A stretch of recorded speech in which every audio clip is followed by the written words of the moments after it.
The body camera activated automatically at 1:54 a.m., as it always did when Officer Chad Morrison exited his patrol car. The street was empty, illuminated only by yellowish streetlights that cast long shadows on the cracked asphalt. It was a Saturday night in Cedar Falls, a mid-sized town in rural Iowa, known for its abandoned factories and the oppressive silence that dominated the early morning hours. Morrison had stopped a white pickup truck for speeding on Highway 218, just past the exit, leading to the old town center. The vehicle had Illinois license plates and slightly tinted windows. The driver had slowed down immediately after seeing the blue and red lights, proceeding to a lit area near a closed gas station. Morrison was a veteran with 15 years of service, known for his calmness and professionalism. He was 42 years old, his hair beginning to gray at the temples, and he had that tired look of someone who had seen too much. He approached the vehicle from the driver's side, flashlight in his left hand and his right hand near his holster, following standard protocol. The camera captured every detail: the sound of his boots against the asphalt, the officer's controlled breathing, the creaking of the leather equipment belt. When Morrison positioned himself beside the driver's window, he lightly tapped the glass with his knuckles. The window slowly lowered, revealing a man of approximately 35 years old, wearing a dark blue hooded sweatshirt. His face was partially illuminated by the light from the vehicle's dashboard. Morrison initiated the routine approach, asking for permission to drive and register the vehicle. His voice was firm but polite, exactly as he had done thousands of times before. The man in the vehicle responded with a nod, reaching for the glove compartment. It was at that moment that Morrison tilted his head slightly to the side, pointing the flashlight directly at the driver's face. The image captured by the body cam showed the man's features with unusual clarity, his eyes slightly rounded by the sudden light, his mouth slightly open, a small scar on his chin. Morrison remained completely still for 3 full seconds, which in the recording seemed like an eternity. The man in the vehicle noticed the immediate change in the officer's behavior and also froze, with the documents still in his hand, without completing the gesture of handing them over. Officer Morrison took a step back, almost instinctively, as if he'd seen a ghost. His right hand moved slightly toward the radio strapped to his shoulder, but he didn't actually turn it on. The camera captured his breathing becoming heavier, visible in the movement of his chest, and the sound picked up by the microphone. The man inside the vehicle remained still, his eyes fixed on the side mirror, observing the officer's every move. There was something in their posture that transcended a simple traffic stop. It was as if a silent secret had been revealed. Without a single additional word being spoken, Morrison finally broke the silence, but his voice had completely changed. It was no longer the professional, detached voice of an officer making a routine stop. There was something broken in it, an almost imperceptible tremor that the recording captured perfectly. He said only one name: Daniel Hoffman. The man inside the vehicle closed his eyes for a moment, as if that name were a sentence. When he opened them again, there was resignation in them. Morrison repeated the name, this time as a question, although both knew there was no doubt. Daniel Hoffman nodded slowly, saying nothing. The officer then did something completely out of protocol. He lowered the flashlight, took a deep breath, and asked Daniel to get out of the vehicle, but not in the usual way. There was no dry order, no commanding tone. It was almost a request, laden with something the camera couldn't fully capture, but which was there, palpable in the tension of the air. Daniel slowly opened the pickup truck door, keeping his hands visible the entire time. He was tall, about 6 feet 3 inches, lean but not scrawny, with broad shoulders that suggested someone who had done hard labor. His movements were careful, almost excessively slow, like someone who knew police protocol perfectly and wanted to avoid any misunderstanding. When he was standing completely beside the vehicle, Morrison took another step back, creating a greater distance than usual. The camera showed the two men facing each other under the yellowish light of the streetlights, with the white pickup truck between them and the empty highway in the background. It was Daniel who broke the silence this time, his voice surprisingly calm, almost resigned. He said he knew this day would eventually come, that there was no escaping the past forever. Morrison didn't answer immediately. He just kept looking at Daniel, as if trying to reconcile the image of the man before him with another image, an image from 15 years ago. The body cam captured every micro-expression on the officer's face, the way his eyes narrowed, how his jaw contracted slightly. Finally, he asked what Daniel was doing in Cedar Falls. The answer came without hesitation. Daniel explained that he was just passing through, going from Chicago to Omaha, Nebraska, where he had gotten a job at a logistics company. He had stopped to refuel, but the station was closed, so he decided to continue his journey. That's when he saw the patrol car's lights behind him. His explanation was reasonable, almost mundane, but there was something deeper happening in that conversation. What made that encounter absolutely extraordinary was the case that linked those two men. 15 years earlier, in 2006, Officer Chad Morrison had been the lead investigator in a missing person case in Cedar Falls. A 17-year-old girl named Rebecca Lynn Foster had left home one summer night and never returned. She was a senior in high school, the daughter of a local pastor, known for her participation in the church choir and her volunteer work with the elderly. Her family had reported her missing after she failed to return from a supposed trip to the municipal library. Morrison had dedicated months to the case, interviewing dozens of people, following every possible lead, but the girl had simply vanished without a trace. During the investigation, Daniel Hoffman was one of the people questioned. At the time, he was 20 years old and worked at the supermarket where Rebecca occasionally shopped. Witnesses had mentioned seeing the two talking in the supermarket parking lot a few days before the disappearance. Morrison had questioned Daniel extensively, but there was no concrete evidence linking him to the case. Daniel had an alibi for the night of the disappearance, confirmed by his mother and a co-worker. There was no physical evidence, no witnesses who had seen them together that specific night.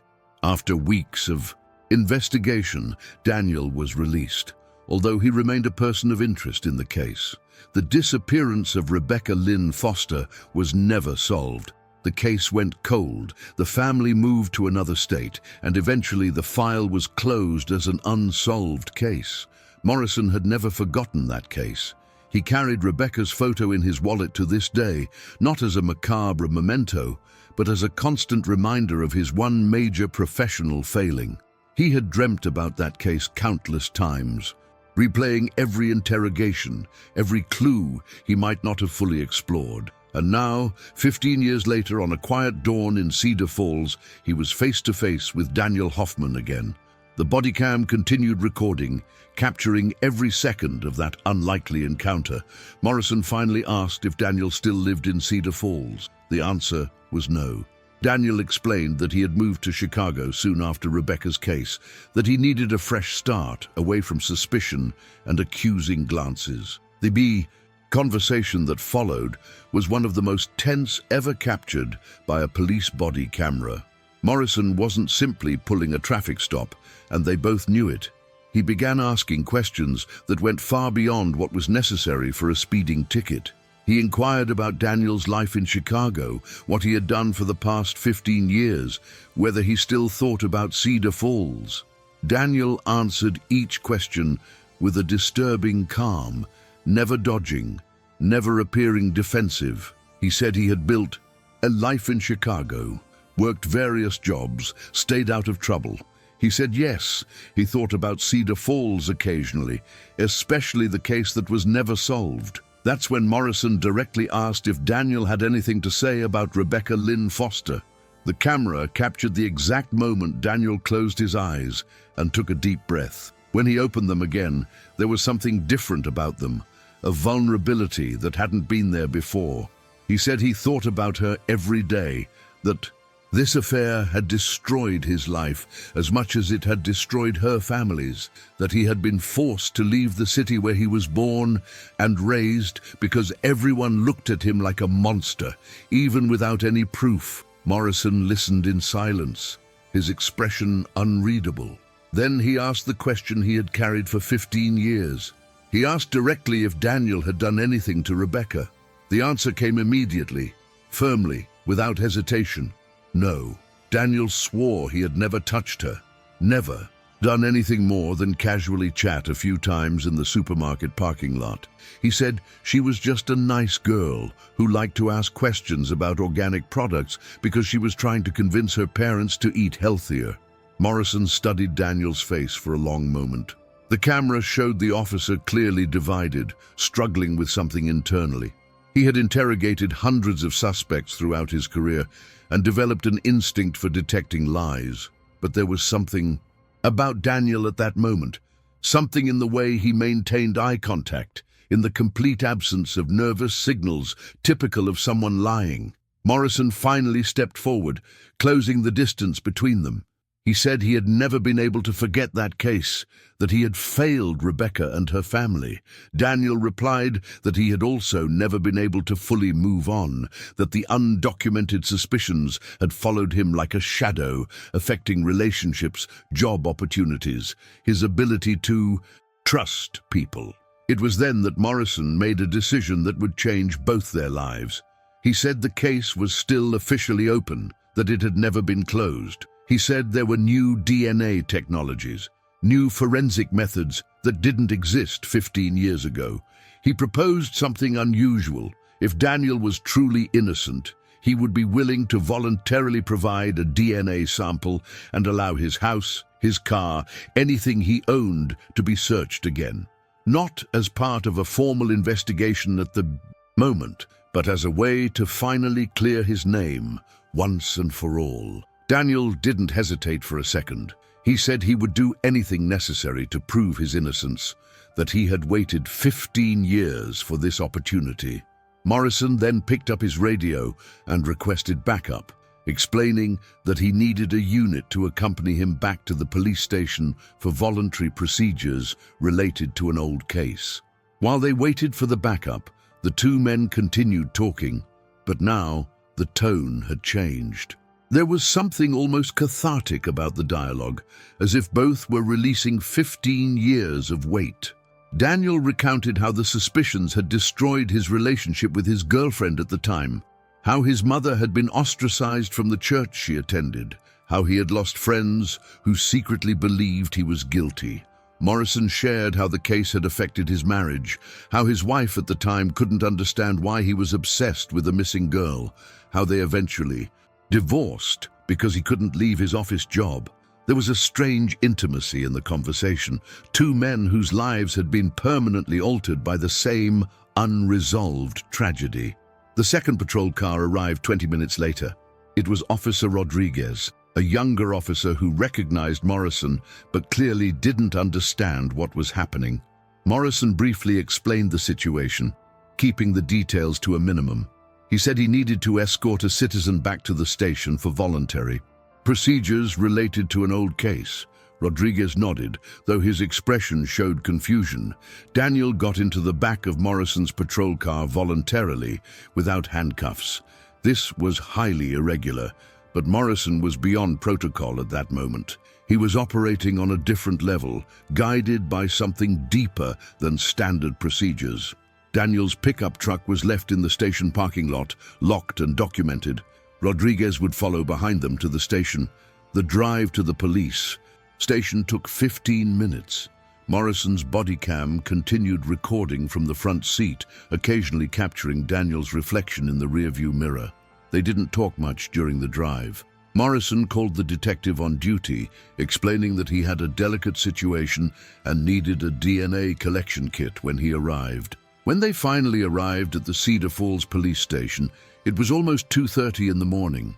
The building was old, built in the 70s, with red brick walls and narrow windows. The parking area was almost empty, with only a few patrol cars and personal vehicles belonging to the officers on the night shift. Morrison led Daniel inside, not through the cells or interrogation room, but through the administrative area. This drew curious glances from the few officers present.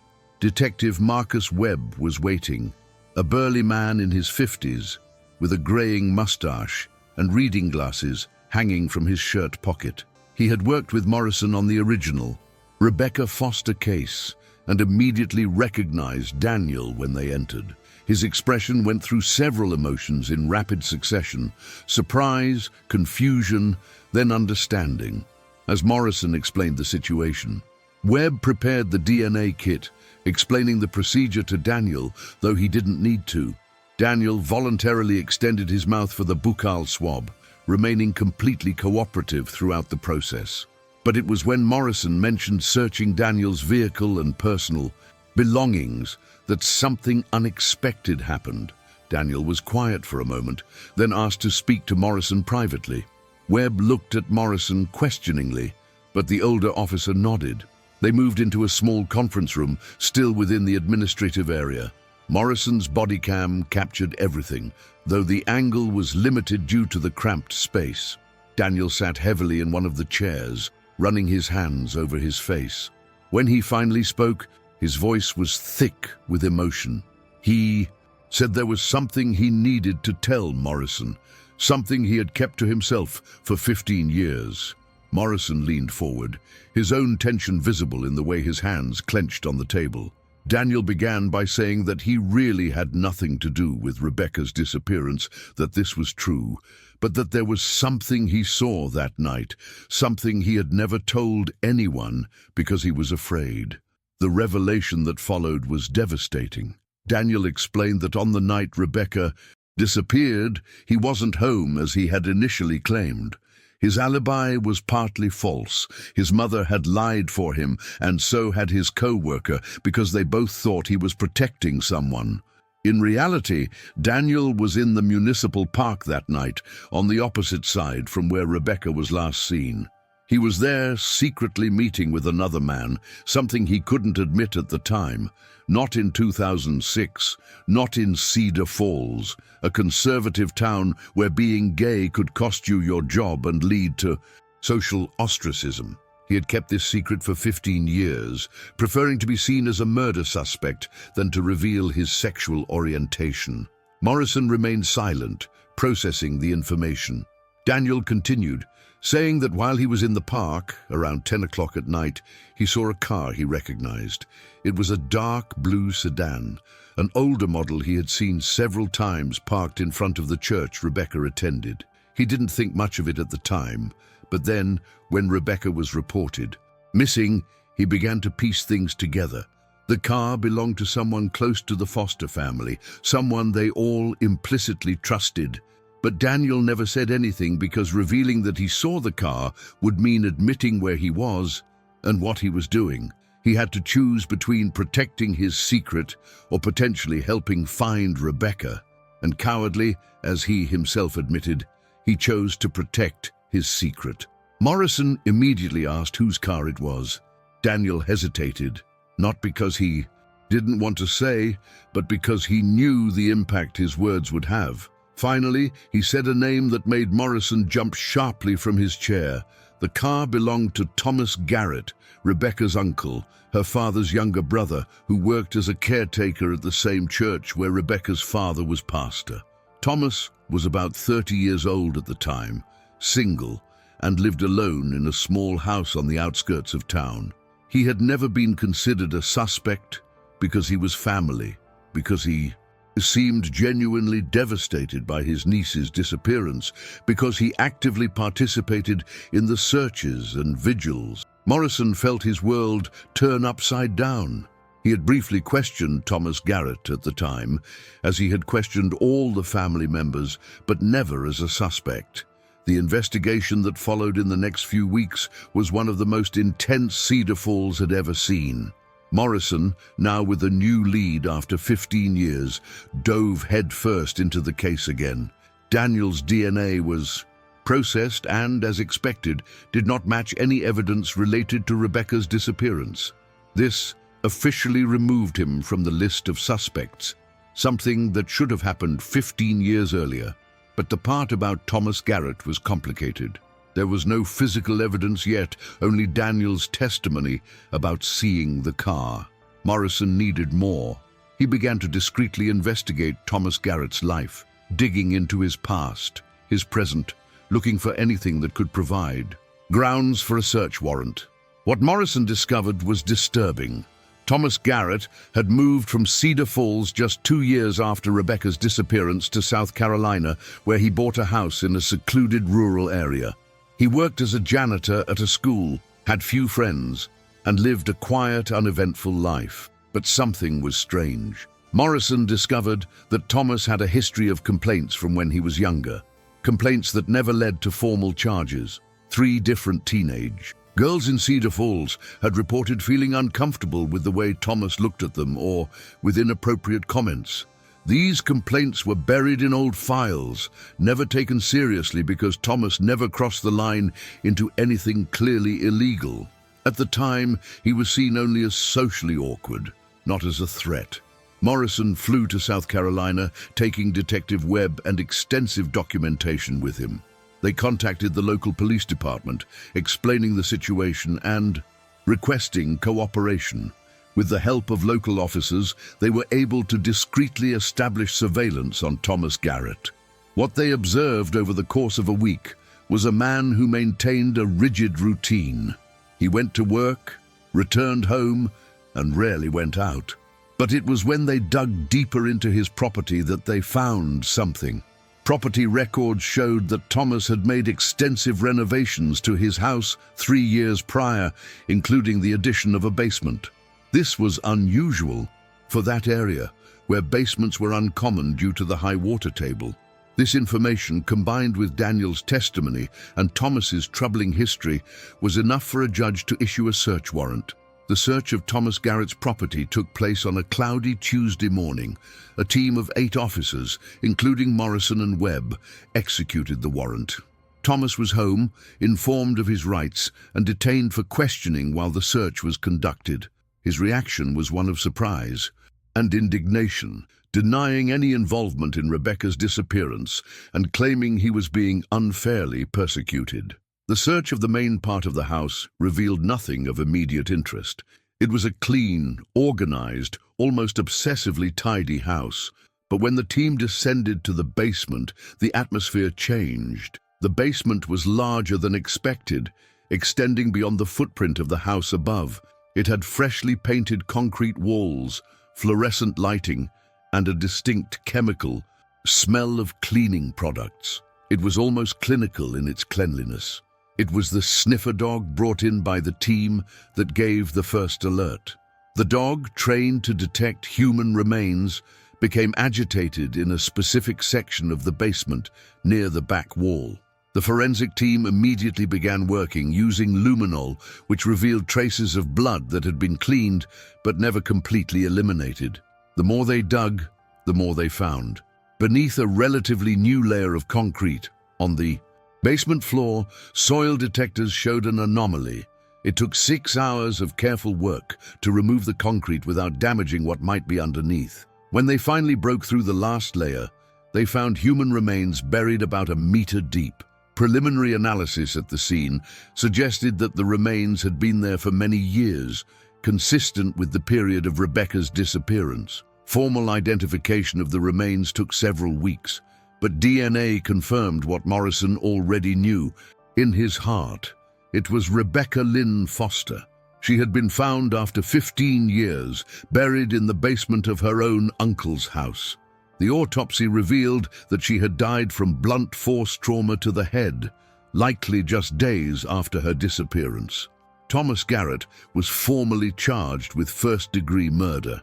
During subsequent questioning, he initially denied everything, but confronted with irrefutable physical evidence, he eventually confessed.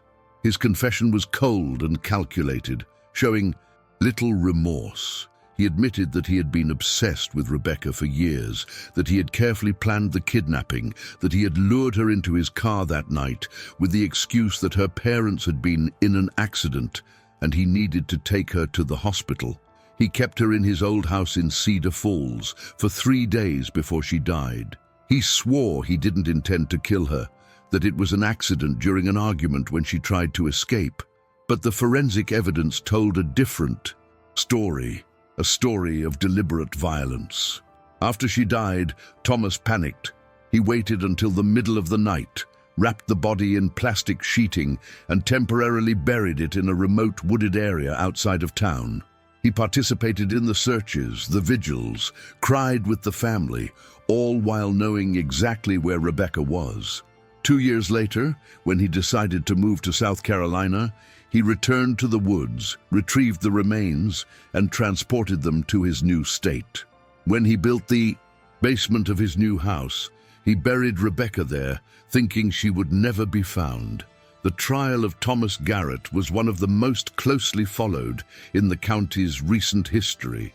He was convicted of first-degree murder and sentenced to life imprisonment without the possibility of parole. The Foster family, who had moved to Tennessee years earlier, returned for the trial. Seeing Thomas led away in handcuffs was a bittersweet closure.